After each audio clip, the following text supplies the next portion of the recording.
are expecting approximately 80 participants.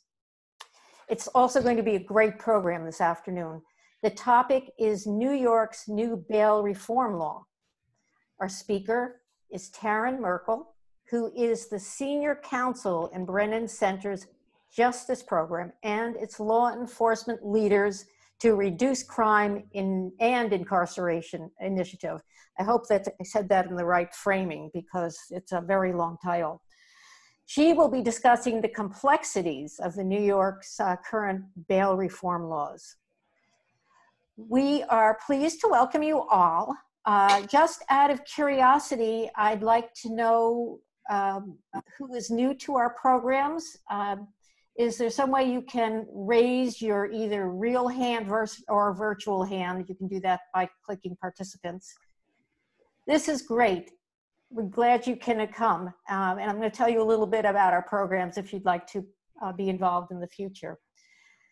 Yeah, for you new people, every month, the League Program Committee invites an expert speaker to address us on an important current political and or social topic impacting New York City now. We like to keep it as current as possible. We traditionally held these programs at the New York Society for Ethical Culture off of Central Park West, but since everything has been closed down, we have decided to replace that live format with this virtual format, and it looks like it works really well. So although we are looking forward to seeing everybody in person, again, we will probably incorporate this visual format more frequently. The programs are open to all League members and to any member of the community. We've had some really exciting past speakers, including Errol Lewis of New York One, who's spoken on topics and events in New York. We've had Catherine Garcia, the New York City Sanitation Commissioner, talk to us about New York City garbage and the problem it is. And we had Andy Byford, our former New York City subway chief, who addressed us on his vision of the subway system while he was still here. If you would like to be added to our mailing list, I'm going to write in a little while, I'll write the League's email address on this side, and you can send the information to our office manager. Before we introduce our speaker, I want to thank Leslie Siegel. She is one of our League members and our Zoom expert who has helped produce this program. Thank you so much, Leslie. I don't think we could have done this without you. It's been very helpful. And now we're going to have a few announcements by our current president, Ruth Altman, who's going to tell about some of the things that are going on here in the League. Thank you, Ruth. Where is she? Ruth, where is it? You unmute yourself? Here I am. Okay. Okay. Hello, everyone, and welcome. On behalf of Kathy Gray, our co-president, and myself, I want to welcome you, as Joanna has so appropriately, to our first most exciting event of Zoom and the Programs Committee. And to Leslie and Joanna's committee, you did a great job putting this together. These are certainly difficult times, but thank you and great applause to you for all your good work. I wanted to just give you a couple of updates on things that I believe will be of interest to you.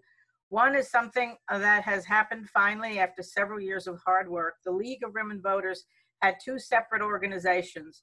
We have been able to merge them with the help of a pro bono attorney and the help of certification from the Attorney General. It makes it much easier for us in so many ways. And one of the new things that will be available to all of the members is anytime you renew your membership or you bring someone new into the membership, that money can now be used as a tax deduction as appropriate to all of the tax laws that apply. So that's a new addition. Everything else is pretty much the same. but it makes it easier for us bookkeeping wise, and it saves us some money. And you obviously know that's important. Other thing I'd just like to mention is our annual meeting, which is going to be held on June 18. I hope all of you who are eligible members have signed up or will sign up very soon. If you're not sure whether you're an eligible member, please text our office to be sure that your membership is up to date by the certain date that was required. We're very excited to say that one of our guest speakers will be our Lieutenant Governor, Kathy Hochul. She will be updating us on things happening in this state.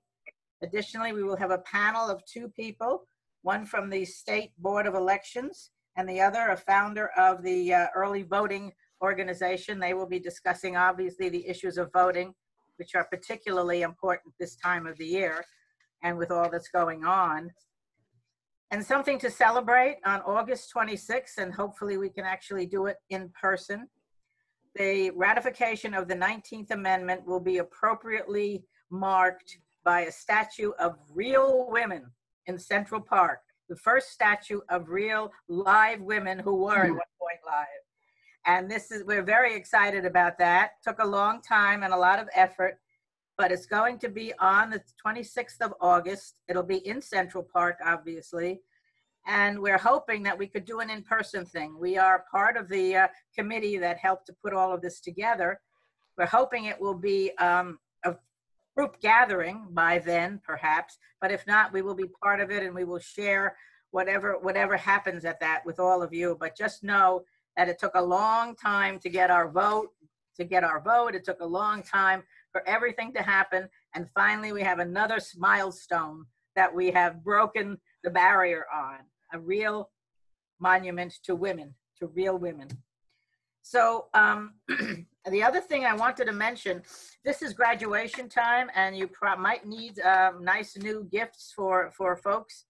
I'd like to draw your attention to an organization called Uncommon Goods. I don't know if you're aware of it. You can go on site. They have 2 very interesting pieces of jewelry that I'd like to mention. One is a beautiful necklace with the word vote on it, and another is a beautiful bracelet with the words vote on it. And for each one of those items that is sold, the League of Women Voters gets a $5 donation. So you'll be getting a beautiful gift, very unique, and you'll also be helping the League by making a donation. So go to Uncommon Goods, look them over, and hopefully they will suit you for some appropriate gift for some special person. And other than that, I would just like to say thanks again from Kathy and me to all of you. First of all, for all your good work and for your support over these particularly difficult times. Our office is open virtually. You can reach us by emailing or calling our number. The number is transferred to people who will actually answer it. And you have been critical to us all this time, and we really appreciate you, and we thank you for joining us. I hope you and your family will stay safe and that we'll see you soon in person. Thank you. Thank you, Ruth. This is great. There are a couple of things I have to say before we start our meeting. First of all, to let you all know, this is being recorded. So I hope that's not an issue for anybody. If it is, turn yourself off.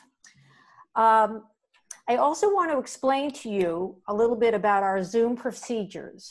We have you all muted now. This is so we don't get any outside disturbances, any children shouting, dogs, telephones.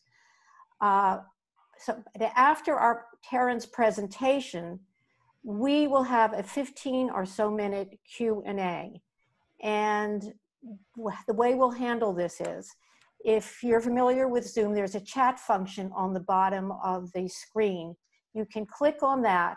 There should be a little indication that says everyone or everybody, and you can write in your question there. When we get, you can write them up the whole time that Taryn is speaking, and then at the end of the talk, Leslie will read out the questions, and Taryn will take care of that. So now moving on to our main program, New York's bail reform. For you who aren't that familiar with it, New York passed a new bail reform law in January 2020 that basically eliminated bail for most non-violent crimes. The main hope being to reduce the overcrowding in jails for people waiting for trials and can't pay their bail. Almost immediately after passage, there was a great outcry among many law enforcement officers, politicians, and attorneys stating that the law was too liberal and it would increase crime. So a mere 3 months later, the state legislature decided to amend the law. So what a pickle. To address these issues and let us know exactly what is going on, we approached Taryn Merkel, who is an expert in the field and has written articles on the topic. A little background on Taryn. She is a senior counsel in the Brennan Center's Justice Program. Her work focuses on building a smarter, stronger, and fairer criminal justice system while reducing unnecessary incarceration and promoting public safety. Prior to this position, she served as an assistant U.S. attorney in the Eastern District of New York. She did this for more than 16 years. She was a founding co-chair of the Brooklyn Human Trafficking Task Force from 2013 to 2019 and has received various awards and honors. Among them from the U.S. Department of Justice, the Women in Federal Law Enforcement Foundation, and the New York Law Journal. So, with these impressive credentials, I am turning over the program to Taryn Merkel. Thank you so much, Joanna, and thank you for the invitation. So just to give a little framing of what I wanted to cover today, as Joanna mentioned, there is a big debate raging in New York surrounding these recent reforms. And in order to, in my view, fully understand what some of the varying arguments are, we need to go back a little in time. And so I know some of the folks on the call, I see my friend Lucy Lang, former prosecutor, have a lot of knowledge about what's going on in criminal justice reform, but I'm also told that not everybody is a criminal justice expert. So I'm going to spend a little time talking about cash bail, what cash bail is about, and then kind of lead into some of the history and strains of the argument that help us understand the current debate. In order to do so, I have a PowerPoint. So with Leslie's permission, I'm going to share my screen. Let me see if this will work. And start this. Can everybody see that? Is that good? Okay. So how does cash bail work? What is cash bail? As used in most places, cash bail is a requirement that someone posts money with the court in order to ensure that they will come back to court as needed over the course of a criminal case. So after getting arrested, their family or themselves can post bail, the idea being that it creates an incentive for that person to come back, that they won't flee since they have a financial tie to that court. However, as research has shown in the last 30 to 40 years, what often ends up happening with that type of system is you end up with a very unequal wealth-based system of pretrial detention. So people who have enough money, even if they're charged with very serious offense or potentially pose a danger to committing a new offense while on release, can make bail, often and do, at risk potentially of fleeing the jurisdiction or in worst situations, committing additional crimes. In the meantime, folks that don't have enough resources to post bail end up detained, even if they don't pose any risk of flight or danger to the community.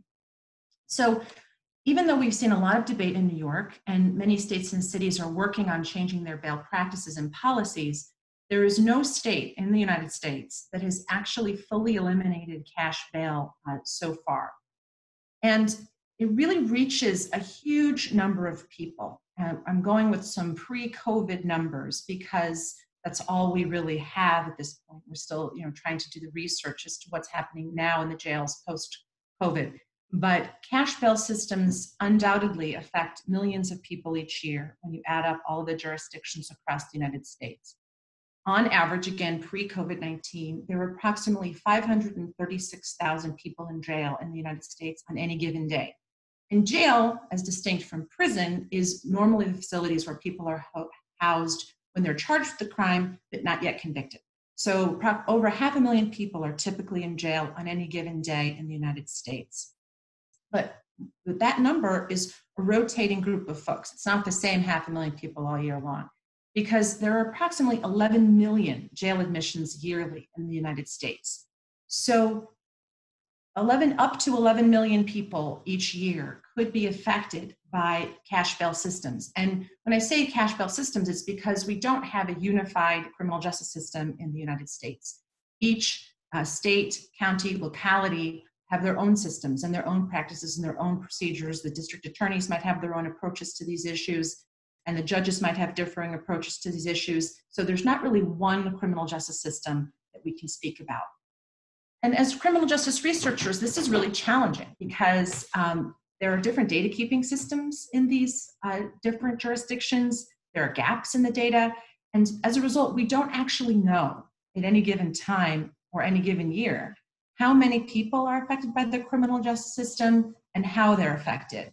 What we do know is that millions of people end up being affected by cash bail policies each year. And as I mentioned before, these systems often discriminate against people of color and the poor. And bail practices often results in the least wealthy and most discriminated against folks in our society spending disproportionate amounts of time in jail pre-trial. And they also, at times, are administered in disparate ways. Research has shown that bail practices are frequently discriminatory, with Black and Latino men often assessed higher bail amounts than white men for similar crimes. So it's a big issue that affects millions of people across the country. And how did we get here? How did this even start? And I was joking around earlier with Joanna and Leslie that I'm going to talk about Anglo-Saxon law, but just for a minute, because I think it kind of helps frame the issue a little bit. So the roots of the bail system that we see in the United States really do come from ancient England and Anglo-Saxon law. And our modern American bail practices trace their origins through over 15 centuries of history. Back in the day, societies were engaged in private justice, often resolving disputes with blood feuds or into sort of vigilante style justice as we would think about it today. But over time, that switched slowly and moved towards compensation-based recompense for crime. So rather than killing somebody who harmed your wife or your son or your neighbor, they might demand payment for that person's life or that person's injury. Those payments were often equal to the injured party's value, which was, of course, also based on the social strata at the time. And the slow transition from sort of blood feud to money became embedded in law as more formal courts started to be set up. So over time, as England transitioned to a court-centered justice system, the judges were presented with a common issue. How do you prevent people from fleeing to avoid justice? How easy would it be to just skip town? In the historical times, jail facilities weren't really practical. So Anglo-Saxon law dealt with that problem by releasing people on the condition that they would find a surety who would bring the person back to court. That surety, that person, would make sure that the person returns to court, and if they didn't return to court, the surety would be the person responsible for paying the recompense to the injured party. That early system solved two problems. It simultaneously provided strong incentives to sureties to make sure that people came back to court as required, while also providing a system of a guarantee, really, that the injured party would be paid if somebody were able to sort of skip out and leave town and not face the tribunal. So by the time the Constitution was founded, these principles were very well known to the framers. And our Eighth Amendment, which states that excessive bail shall not be required, nor excessive fines imposed, nor cruel and unusual punishments inflicted, is a verbatim copy of the English Bill of Rights that was adopted in the 1600s. And that notion that excessive bail is part of our culture, has been with us since the founding fathers. And state constitutions followed suit. As each state set up their own system of government, they also included bail clauses. Some of the states track the US Constitution. Their clauses are very similar to the Eighth Amendment. But some of the state constitutions actually guarantee that people will have a right to post cash bail, some sort of bail to get out. As a consequence, there is a strain of thinking in America that some folks think cash bail is a right that they are entitled to and an important liberty. And so cash bail could be seen as a bulwark against the power of the government and the power of the state. As a consequence, in order to reconceptualize how cash bail works and to reconceptualize how to change bail systems, for some states to move away from cash bail as a guarantee in the Constitution, state constitutions have needed to be amended. New Jersey is the most prominent example of that. I'm going to talk about New Jersey bail reforms a little bit and as they compare to New York's. But in order to change the New Jersey bail law, they also had to amend the New Jersey Constitution. Originally, the New Jersey Constitution stated that all persons shall, before conviction, be bailable by sufficient sureties, except for capital offenses when the proof is evident or presumption great. And New Jersey's Constitution was not an outlier. There are dozens of state constitutions that still provide almost that exact same language, that all persons are bailable except in capital offenses. So what does this mean now in the present day when we know that these cash bail systems are having these impacts on communities of color, people of lesser means, and not necessarily promoting safety if the bail systems don't address keeping people incarcerated who may pose a threat, but just permit people to buy their freedom? How does it work? How does cash bail really work? Typically, a person charged with a crime is required to post bail in a specific amount. And of course, as we talked about a moment ago, that in theory gives them an incentive to return to court. And that money would be returned normally if they make all necessary court appearances. Otherwise, the cash bail is forfeited to the court. But in many jurisdictions, there are sort of bail schedules and set bail amounts that are expected for certain crimes. California is very famous for its bail schedules. And those schedules are set often irregardless of the personal circumstances of the defendant and the defendant's ability to make the bail amount that is required for a particular type of offense. In many jurisdictions, though, judges do have some discretion to change the amount set by those bail schedules or to release a defendant on what's called their own recognizance, meaning their promise to come back to court.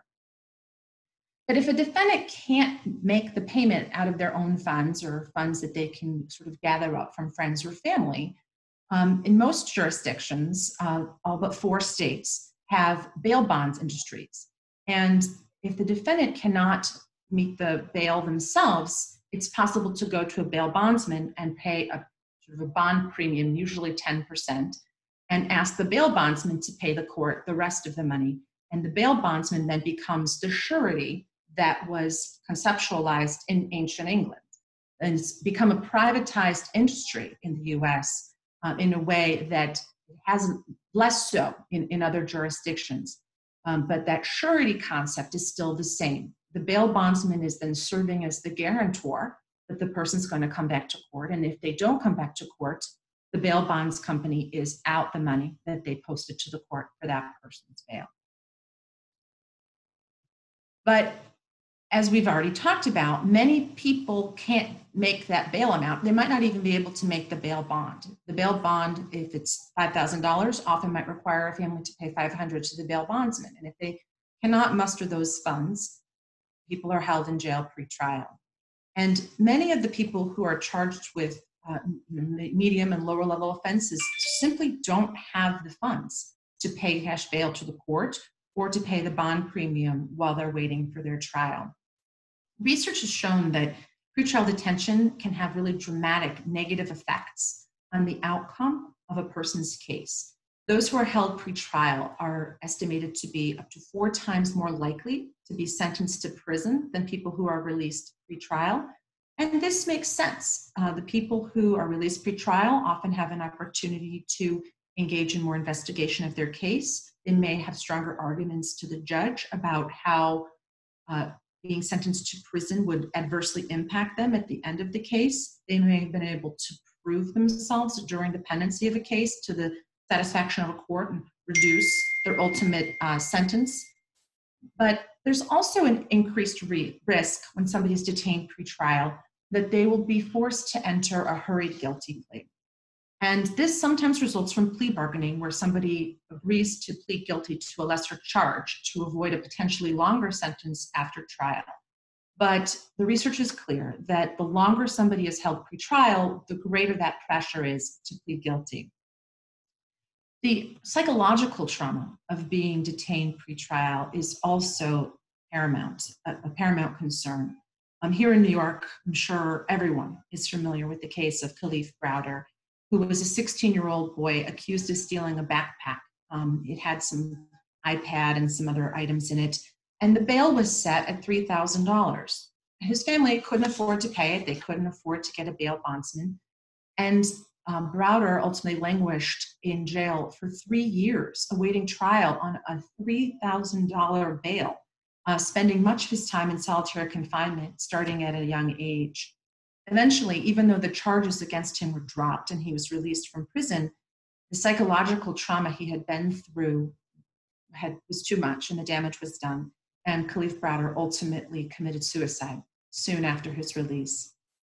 So along with the trauma of being imprisoned, even a few days in jail can cause people to lose their jobs, it can cause people to lose their housing situations, it can impact custodial arrangements for children, it can disrupt the lives of children, of course, further impacting their lives and stability, which at times can perpetuate the cycle of poverty that leads people to criminal justice system involvement from the beginning. It's also very costly. Pretrial detention is very expensive. We spend about $14 billion on pretrial detention in the US in a given year, which is very significant. So what is New York trying to do? New York, as Joanna mentioned, is trying to make changes to the system, trying to release folks who are charged with the lower crimes and do so in a way that will reduce prison overcrowding and also reduce the population size of our pretrial incarcerated population in our jails. So New York started working on major changes to its bail law a few years ago. But to understand the sort of threads of the different argument, it's important to understand what the law was in New York before versus what it is now. So from the 1970s to 2019, New York law prohibited judges from considering whether a person charged with a crime might be dangerous in deciding bail.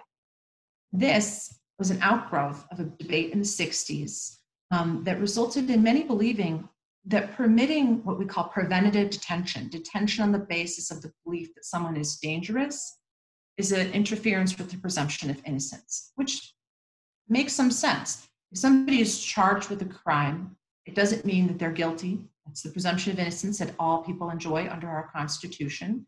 And to assume that they're dangerous merely because charged with a crime may be a step too far for some people.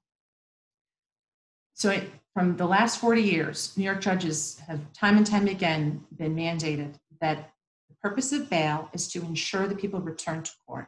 It is not to engage in preventative detention. It is not to keep people in jail because they pose a potential danger. However, if you speak to practitioners across New York City, there is a widespread understanding that in practice, that really hasn't always been the case.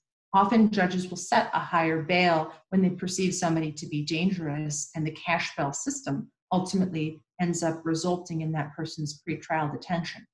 But the reasons for that person's pretrial detention are then lack transparency. They're impossible to appeal, they're impossible to fight. What happens is people who can afford to pay the bail get out. People who can't afford to pay the bail languish in prison. So another important thing to note about New York bail, even back in the 70s and 80s, is that there are many forms of release allowed under the law. There are different types of bonds that could be set.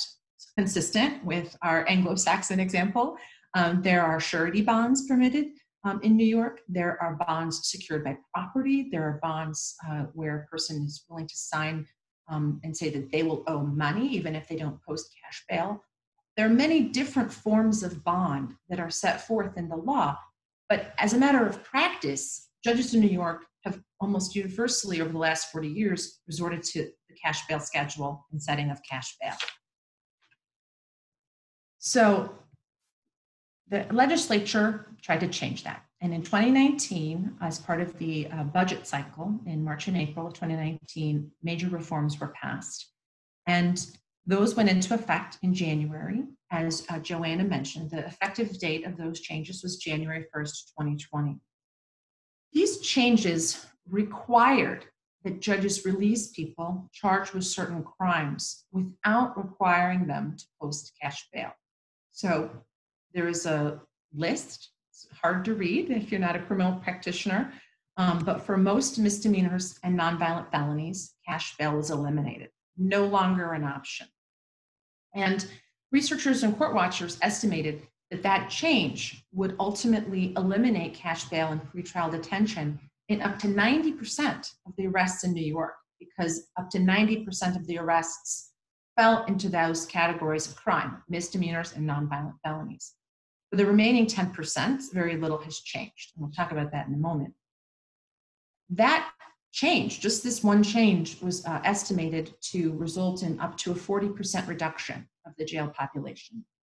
We'll never know whether or not the bail reform changes that went into effect January 1st, 2020 would have achieved these results. And we'll also really never know what the long-term impacts would be, because as Joanna mentioned, the bail bill has been amended yet again, which I'll talk about in a moment. In addition, nobody was expecting the current pandemic that we're in, where a lot of practice changes have happened. And for the first time in, I believe, over 70 years, there are under 4,000 people at Rikers Island. So there have been major changes to practice and policy, even while the legislature is working through the actual laws that the judges and prosecutors are following when they go to court. So additional aspects of the 2019 bail law changes is, again, that it applied to most misdemeanors and nonviolent felonies, meaning if you're charged with the crime in those categories, cash bail could not be required by the court. You were required to be released, although you could be released with some conditions. However, for the remainder, people charged with violent felonies, the bail system was largely unchanged. This included almost all violent felonies and certain nonviolent felonies, such as sex offenses and witness tampering. For those groups of crimes, again, the pre-existing bail law is basically still intact. And the really important point is that the 2019 law did not change what judges were permitted to consider in setting bail. So there has been a big discussion about the bail law permitting dangerous people to be released, but the law prior to 2019 also permitted dangerous people to be released if they could afford it. And that's one piece of the debate that is really important to follow as we watch the threads in the news, because people who are charged with very serious rape offenses, example A, Harvey Weinstein, who could afford to pay bail, could pay bail and get out, where somebody with lesser means charged with very serious violent crimes might have to remain in jail simply because they can't afford it. So the pre-2019, post-January 1st, 2020 law was supposed to have been the same with regard to what judges were permitted to consider, but as practitioners, we all recognize that that isn't necessarily the case. So the 2019 bail law reform changes also provided judges increased authority to order pretrial release conditions, such as pretrial services monitoring, text message reminders to come back to court, electronic monitoring. And the goal for all of these things is, of course, to ensure that people return to court. And the sort of thing that the judges are supposed to be figuring out is the least restrictive conditions designed to ensure a person's return to court. And what is going to cause one person to come back to court versus another person to come back to court is a really individualized inquiry. And unfortunately, what New York bail changes did not include was substantial funding for pretrial services agencies to conduct pre-release investigations and sort of better understand the defendants that come before judges so that judges can make individualized bail determinations. I shouldn't say bail, I should say release determinations.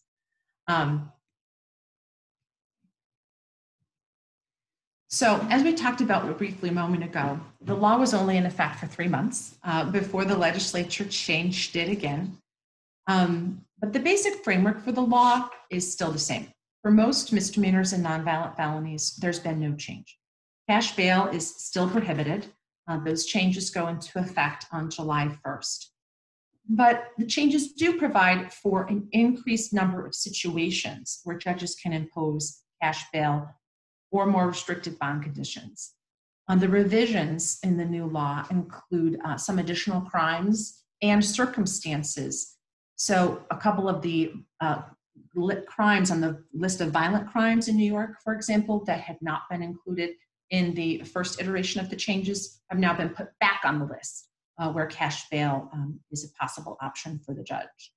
They also added some crimes around assaults. Some of the assault crimes that were misdemeanors have been added back in to the list of crimes for which cash bail can be set.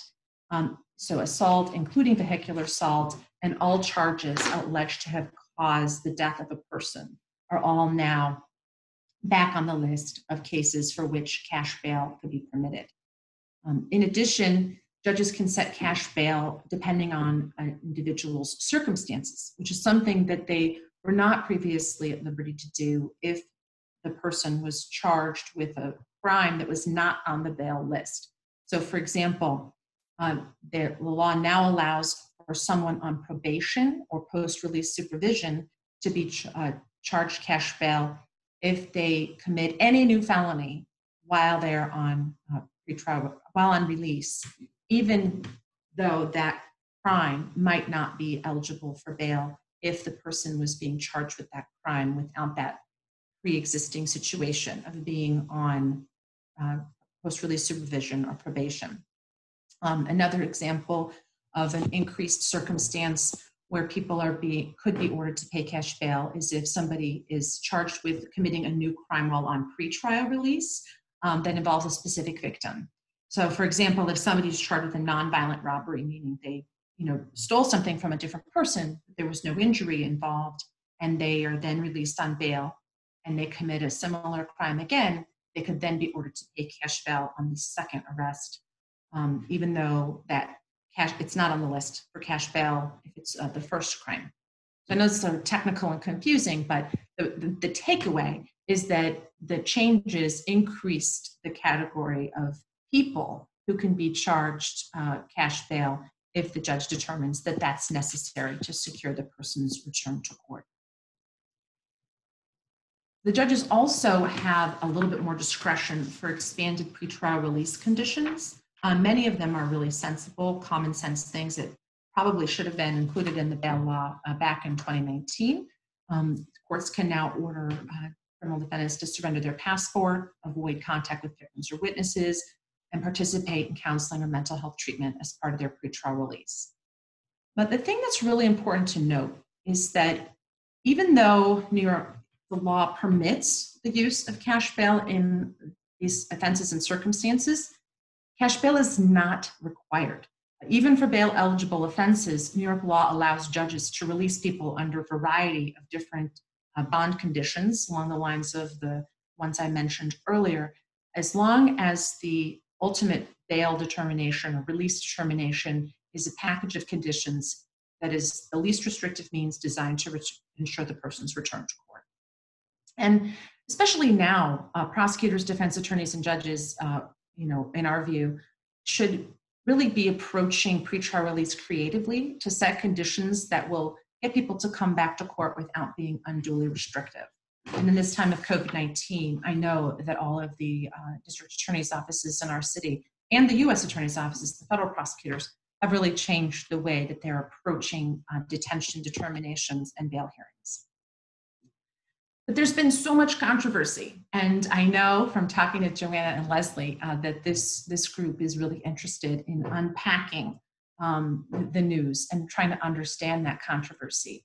And I think that the biggest reason that there's been so much controversy is that New York's decision to go into this reform by taking a categorical approach, where you look at the type of crime committed as opposed to the person who is accused of committing it, really raises fundamental questions about what bail is for. Is bail for ensuring the person's return to court, consistent with the practice in New York for the last 40 years? Or is bail also, in part, designed to protect the community from people who are perceived to pose a risk of committing future crimes while on release? And different jurisdictions have answered this question differently than New York. And I'm going to talk a little bit about New Jersey and the federal system in a moment. But at the heart of the controversy in New York is a really deep question about what bail is for. And as of now, the New York State Legislature has held firm that in New York, bail is to ensure that people return to court, and that consideration of potential dangerousness is an interference with the presumption of innocence. So there's questions about the law structure, and those have been the focus of a lot of the criticisms of the law that have been lodged by law enforcement and government. Many believe that this sort of categorical approach that the law takes based on crime category as opposed to individual circumstances prevents judges from being able to take into consideration the specific circumstances of each person charged with the crime and the specific circumstances of the crime itself. Another major concern in New York, which has drawn criticism from all of the district attorneys across the state, is that the law did not provide any specific funding for its implementation. And that's important because with increased numbers of people on pretrial release and changes in the law, there are always going to be need for training, technical assistance, potentially increased staffing for pretrial services agencies. Outside of New York City, some of the towns, counties, and villages that have criminal courts don't even have pretrial services agencies. So without funding, it's very hard to understand how all of the jurisdictions in New York State are to apply this law in the amount of time that they were given to make the necessary changes to their practice. So the lack of funding has been another source of controversy. And I've mentioned other systems a couple of times in the course of this talk about how different jurisdictions have taken different approaches to answering some of these questions. And I think that those comparative examples help to illustrate sort of some of the pieces of the New York debate. So New York's sort of approach to this is different than has been taken in other jurisdictions, in that New York is the only jurisdiction of which I'm aware that categorically prohibits judges from considering whether or not somebody poses a danger to the public. As Joanna mentioned, I practiced in the federal system for a very long time, and the federal system eliminated cash bail in 1984. The federal system actually had a categorical approach similar to New York's that was passed in the 60s, and ultimately moved away from that system towards a system now that looks at whether or not defendants pose a risk of flight or pose a risk of committing a new crime on release or public danger. And the burden is on the prosecution at all times at a contested bail hearing to prove either that a person poses a risk of flight or that they present a danger. And the standard of proof for dangerousness is clear and convincing evidence. So it's a higher standard than preponderance of the evidence, which is sort of like more likely than not as high as the standard required for conviction after trial, but it is still a high standard to detain somebody federally on the basis of dangerousness. So what does the federal system use instead? The federal system has a series of options. It's really creative. I mean, the federal defenders and the folks who practice in the federal courts put together extremely, kind of complicated and interesting bail packages designed to ensure the person's return to court, really based on that Anglo-Saxon system that I mentioned before. The main feature in the federal system is the idea that sureties will come to court and sign a bond on behalf of somebody who would like to be released, and those people take the obligation, financial obligation, that they will owe the federal government money if that person doesn't come back to court. So, somebody's grandmother, girlfriend, brother, sister, uncle will come to court and sign a bond saying, if my brother doesn't come back to court, I will owe the U.S. government $50,000, $100,000, whatever it is, depending upon how serious the crime is and the degree of perceived risk of flight. The person's personal circumstances are taken into consideration there as well. We talked a little bit about the Constitution at the outset of this talk, and the U.S. Supreme Court has held that the federal bail system is constitutional. That's good, since it's been in place for a long time. The principal challenge to it when the Bail Reform Act went into effect in 1984 was that by permitting preventative detention, meaning detention on the basis of a determination somebody is either dangerous or presents a risk of flight, would prevent their release entirely, and that was excessive bail. And the Supreme Court rejected that argument and held that excessive bail does not mean that you're entitled to bail in every single circumstance. So that sort of approach of returning to the historical approach is the current system in the federal system. New Jersey changed their law a few years ago to move away from a cash-based system and more towards a risk-based system. And the bail reforms they implemented in 2017 involve a algorithm or a risk assessment instrument or tool, as is often referred to in the field, that helps judges and police gauge the likelihood that somebody either will not return to court or commit a new crime while on release. And New Jersey's bail reform implementation was done very carefully. It was well funded, and to date has had very good results. They have a very low rate of flight. People are returning to court as expected, and they have very good results in terms of people not committing new crimes while on release. But as I mentioned, that actually required a state constitutional amendment, because prior to those reforms in 2017, New Jersey law had required that bail be permitted in some fashion. Even if people couldn't afford it, they could at least have the theory of getting out on bail. There's a huge debate raging this year in California, and I think a lot of criminal justice reform advocates are focused on it, because in California, the legislature passed a law in 2018 to entirely eliminate cash bail. No cash bail at all, moving more towards a system like New Jersey's, where judges would be permitted to evaluate risk and use risk assessment instruments in their decision about whether or not somebody posed a risk of flight or a danger. And the bail bond industry in California, which, the bail bond industry began in California, allegedly. The first bail bond company in New York was allegedly in San Francisco way back in the day. The bail bond industry in California and a number of other groups managed to put a halt on the legislation, and rather than going into effect after it was passed by the legislature, it is now going to be on the November ballot as a referendum question, whether or not to allow the 2018 law to go forward or whether to stick with the current system. So New York is in a different situation than these other jurisdictions. The approach taken by the legislature is really different than the approaches taken elsewhere. But it's important to also keep in mind that New York has not eliminated cash bail.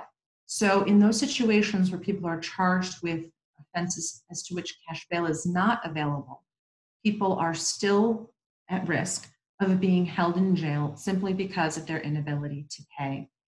And, I work with various other reformers in New York, and I also work on a coalition group here in New York. And, it is my hope there will be work ahead in New York to address that group, the group of folks who are currently at risk of being held in jail without any ability to be released simply because of their inability to pay based on the nature of the crime with which they're charged.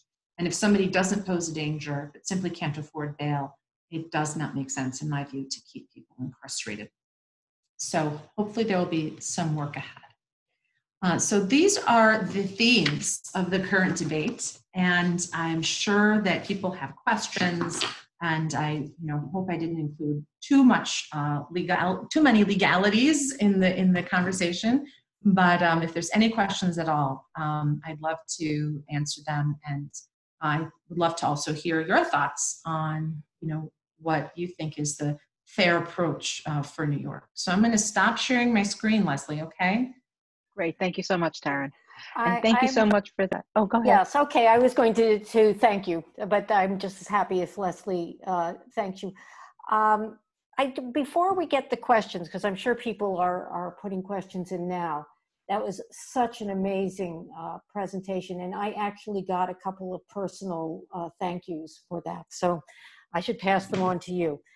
But I want other people to know that my committee has decided, since we're now all in our own houses, we used to stop doing programs during the summer, primarily because we couldn't always find space and we expected everybody to be away.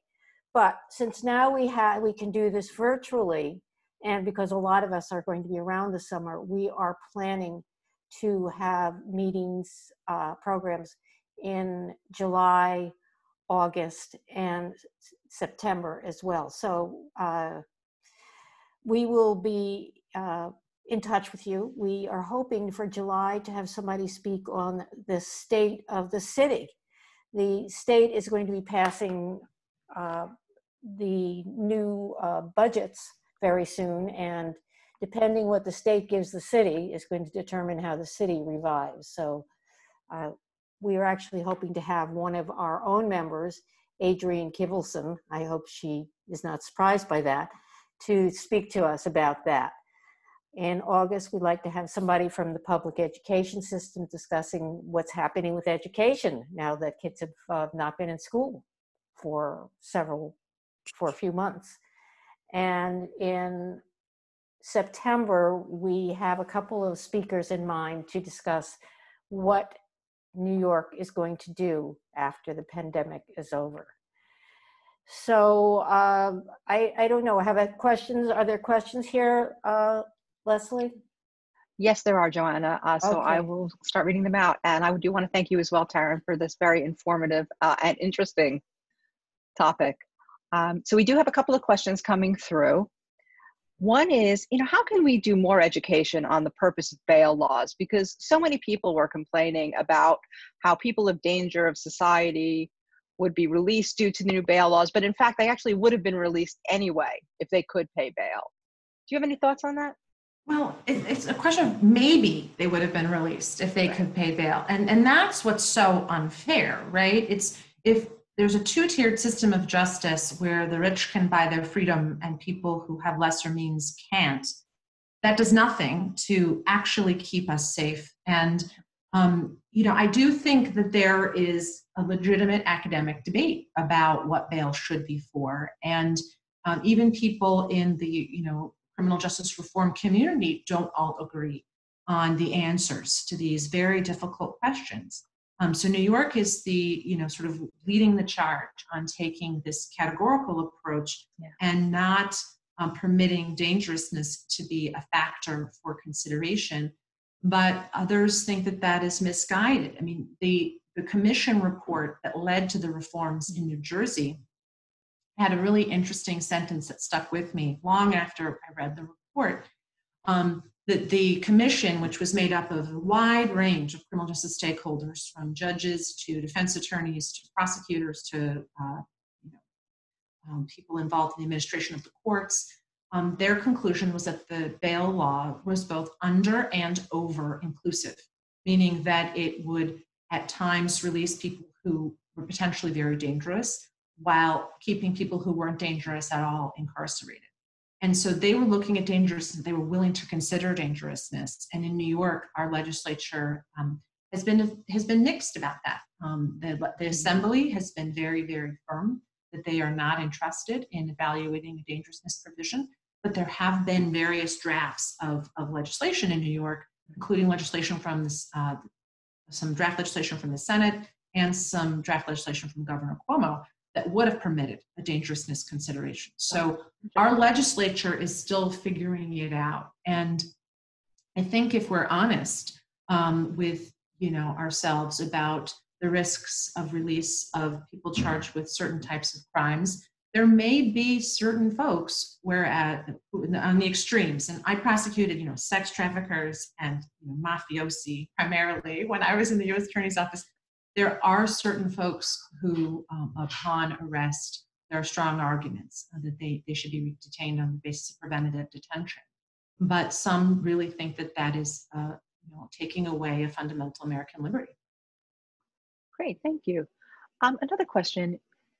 Now, most of us know that the U.S. has one of the highest incarceration rates, right, in the world. In terms of bail, how do we compare? Do you have a sense how we compare to other countries? And do you have a sense whether, and maybe just specifically for New York, but whether our bail policies are contributing causes to that high incarceration rate? I think there's no question that the bail policies are a big factor in terms of our incarceration rate. For those of you who don't know, we have, the estimate is that we have 25% of the world's prison population, while we have about 4.5% of the world's total population.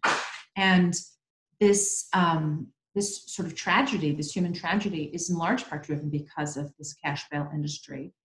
If people were able to make an individualized determination at the outset of a case and decide whether or not this person, not this crime, not this charge, whether this person is going to come back to court, I think that there would be greater numbers of people released. I don't, as a researcher, I don't have the numbers at my fingertips. I don't feel comfortable doing comparisons with other countries, but the bail bond industry, where we've privatized that business and it's become just part and parcel of like the sort of blood of the court system, that is unique to the United States. The capitalist sort of gloss on bail bonds. And that is, a driving force, and it is a political force, as is being demonstrated in California. Great, thank you. We have a couple more questions here. One is, and I don't know if you'll know this, but do you know if the New York State legislature is going to shorten their legislature, will shorten the session, or will they have time to consider new legislation? My understanding, and this is just really from speaking with advocates in the field and also some folks that I do some organizing with, is that there's very little time left in the New York State legislative session, and it's all really unclear. The other impression that my friends in Albany are getting is that any legislation that's going to be taken up in the next weeks is going to be COVID related. There's not a lot of bandwidth to do anything other than COVID relief, which of course makes sense under the circumstances. Great, thank you. One other question we've gotten is, one of the arguments people make for keeping cash bail is there's an increase in crime. Has there been any studies on who's committing these crimes? Are they people awaiting trial, or are they in fact new people? So that's one of the things that we at the Brennan Center were very skeptical of when the claims were being made in regard to the New York legislation. The New York legislation was only given 3 months before people were saying it's causing an uptick in crime. And although the NYPD statistics did show that some of the people released while on pretrial release did commit some new offenses, we don't have baseline comparative numbers to know whether or not those same folks might have committed those crimes had they been able to pay bail. And that's the thing that makes no sense about holding on to cash bail for cash bail's sake. We don't have the comparative data. Again, criminal justice data is a really frustrating area. The police in New York are great data collectors, but the NYPD is kind of different than many other law enforcement agencies. And we don't have real-time data in criminal justice really ever. Usually the data comes a year and a half later than when the situations unfold. Great, thank you. I'd like to take an opportunity right now to remind people that if you would like to ask questions, please type them into the chat. Please make sure you hit enter when you're done typing your question so that it comes through.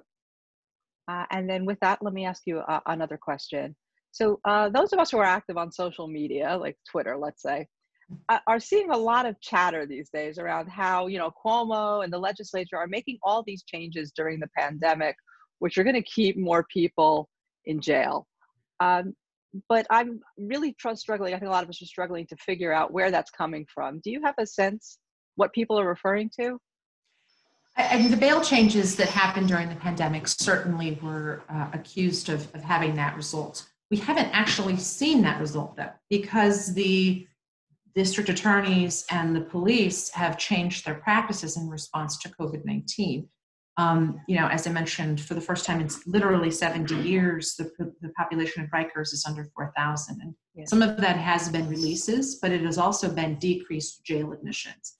So I don't think that the COVID-19 period is really going to provide a ton of useful data that can be applied to other contexts. And, hopefully we will be at a point someday where we're in a post-COVID situation, but the public safety responses to COVID and the policy changes that have been made in response to COVID really can risk skewing the data. Great, thank you. So are there any other questions that people have that they'd like to enter into the chat at this time? I'll give people a few more minutes. Okay. Can you describe to us how complex the bail industry itself is? It's big. It's billions of dollar industry. They have bail bonds in all states but 4. There are 4 states that have formally eliminated the private bail industry. Illinois, Kentucky, Oregon, and Wisconsin don't have formal financial bail bonds companies. But other than that, it is billions of dollars across 46 of the 50 states, and it's kind of replaced the it's a very U.S. construct. It started in the West. People were hard to find. People could ride their horse far away from the court where they were being charged, and you have to hire somebody to go find the person. So historically, it may have made some sense to have private bail bonds people and bond bounty hunters, things like that, if somebody were charged with a very serious crime and needed to be found. But in today's world, where it's much easier to find people and it's much easier to restrict people's travel if that's an appropriate condition for their pretrial release, it to me seems an outmoded industry that really sort of takes money away from the populations that need it the most and are the most underprivileged. Great. We've actually had a couple more questions come through. So can you tell us, are there other players that are involved in the industry? For example, are the banks at all involved? Oh, well, there's certainly insurance companies and banks that make money off of the bond industry. I'm not an expert on the bond industry, but I do know that there are certain insurance companies that underwrite bonds. And so there are insurance companies that are making profit from the bond industry. And of course, banks make profit off of any cash transactional industry. So there are certainly, layers of players that are profiting from the misfortune of those people who are trying to secure their release from jail. Great, thank you. One other question that's come through is, what are your thoughts on less is more? So this is a question about parole reform. For less is more is the title of a parole reform bill that is happening here in New York. And I think that parole reform is really important. And I think that there are many parole reform pieces of legislation that are currently under consideration in New York. I think less is more in sort of principle is a really important step forward. And I think that there are many changes, in my view, that need to be made to New York's parole systems to make it more fair and equitable. One of the things that's really surprising, talking about bail, is in New York, the determination of whether to arrest somebody for a violation of probation or parole is made by a parole officer, and that person can be held until their case is adjudicated without any opportunity to see a judge or post bail or do anything to get out. And the average time to resolve those cases can be the 50 to 60 day range. People can be held for up to 3 months easily without any opportunity to see a judge or to make bail on a parole violation. And New York has a high incidence of revocation of people on parole and probation, often for technical issues, failing to show up for a meeting or failing, a drug test, things along those lines. Technical meaning they aren't accused of committing a new crime while on probation or parole. So there are many steps, in my opinion, that need to happen to fix New York's parole system. Sounds like it. Thank you. Are there any other questions? Otherwise, I will turn it back to Joanna to wrap up. Well, there's not much more to say. I think you really, really covered this. We really appreciate you doing this with us. I just put a virtual applause in my reactions because I'm very impressed that you answered a lot of questions I've been thinking about for a long time, and we really appreciate you joining us this evening. Well, again, thank you so much for the invitation. One of the things that the Brennan Center does is these kinds of community conversations, and we really enjoy it. And if you're interested in reading further, you can go to our website. I have a couple of recent articles on the Brennan Center's website about New York bail. I also recently wrote an op-ed published in the Appeal about the need to eliminate cash bail nationwide. We'll see if that gains any traction. But there are lots of things that we'd like to see changed. And of course, your court issue, voting, is a major topic of the Brennan Center's work. And so we have a lot of current resources about voting rights and preservation of the right to vote at the Brennan Center's website. So I encourage all of you to visit that website and to reach out again if you would like to have a talk on a different topic. One of our other experts may well be interested in doing so. So thank you so much for the invitation. Okay, there's one other fast question or a statement. The League is very active in different causes, and we do have a criminal justice department committee. So if there are any major issues or things that we can help with, you write letters for, or publicize, please let us know. You have my email address, and just send me anything and I'll make sure it gets to the proper people. And the League is always good at supporting these things.